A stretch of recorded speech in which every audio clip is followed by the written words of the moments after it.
You all heard of Smile Dog, right? That terrifying picture of a husky smiling in a demonic way? Yeah, that one. Well, I was looking at internet memes and scary stories a few months ago.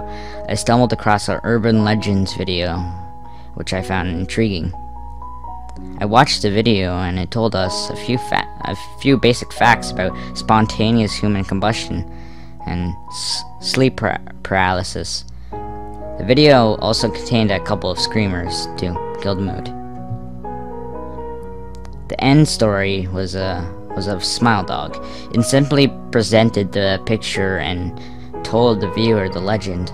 I researched it a bit more and found it to be terrifying, but quite cool. I began talking about it to my friends in school the next day. It turned into something of a common interest. People would often use it jokingly, like in a history lesson. Our teacher told us that he collapsed on the floor, and my friend leaned towards me and said, "I guess he saw Smile Dog," and it would often make us laugh. We then found other stories such as Red Mist or Squidward Suicide in Candle Cove. We dropped the subject of Smile Dog for a while after that. In our school, we often talked to this boy. He was called Michael. He was a strange child. He never spoke to us, and he would often keep to himself. We had no idea where he would be at lunchtimes. He wouldn't be hanging out with us, but we found it not to be of our concern. He would often leave lessons early to visit a hospital, since he was rather a sickly child.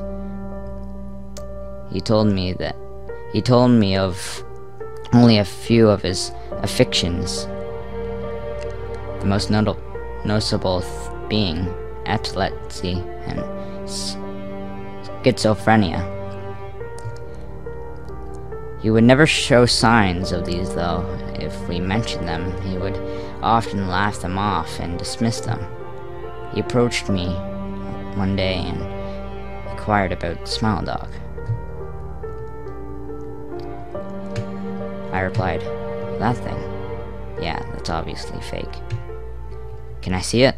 I didn't save it or anything, but just look it up, okay?" I was busy with homework at the time, and when people tried to talk to me, I am rather irritable. He walked off without looking back. I didn't see Michael the next day. He was supposed to be in a few of our lessons, but he wasn't there. Nobody, not even the teachers, knew where he was. It was after our first lesson I was called into the headmaster's office. The headmaster sat me down in front of the desk and told me, "Your friend Michael has been instituted in a psychiatric hospital. Apparently he saw something scary and he keeps having visions of it. Have you any idea what that might be?" I immediately remembered Smile Dog. "Yes, sir." The headmaster immediately brought up his computer, and I was faced with the Google search engine. I changed the search to images and typed in Smile Dog. I showed the headmaster the full, unedited image of Smile Dog. "Oh my," he said. He told me that Michael wanted to see me. He immediately arranged transport for me to the psychiatric hospital. I entered the colossal building with the headmaster, where he was stopped by a doctor and said Michael only wants his friend, I'm afraid. The headmaster gave me a bewildered look, and I said, "That's fine. See you in a few minutes." I strolled down the large, intimidating corridor and reached room 204. The room had a padded floor, and wall had a light. No windows except a minuscule viewing slot through the door. I walked in and almost vomited. Michael was lying down. Michael was lying face down in the middle of the room with his hands still gripped tight on his neck. He was dead. There was hastily scrawled note left next to him. It was for me. Josh, I saw the smile dog you showed me. It's everywhere. No matter what we do, it cannot be stopped. It appears even in the brightest moments of your life. It will always be watching, never moving. It will not go away. Why did they put me in the room? Why? I had no escape. No matter how much I kicked off, the doctors would not believe me. This was the only way out. What if the dog is still there during death, when you are weak,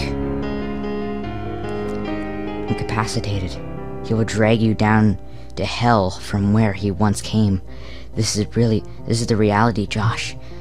Do not ever mention Smile Dog again. I pocketed the note and alerted the doctors.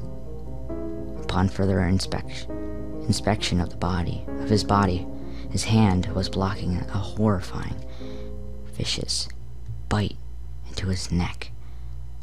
Teeth marks matched that of a dog's. I said Siberian Husky.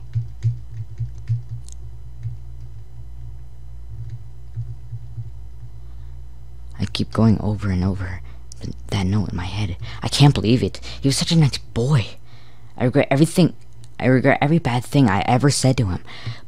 Why did I have to end this way for him? That is a small part in my head that I am responsible, and another portion of my head believes that this is all fake, and I should have been more aware of Michael's afflictions. The only problem is, I'm running out of options to believe here. I didn't know schizophrenia was contagious. I keep seeing that damnable dog in the corner of my eye everywhere I go. It's starting to get on my nerves. Wait a minute.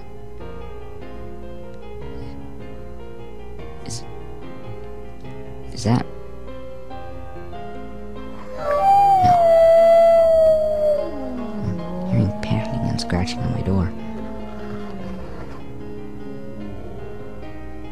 I'll investigate. I'll be back in a second.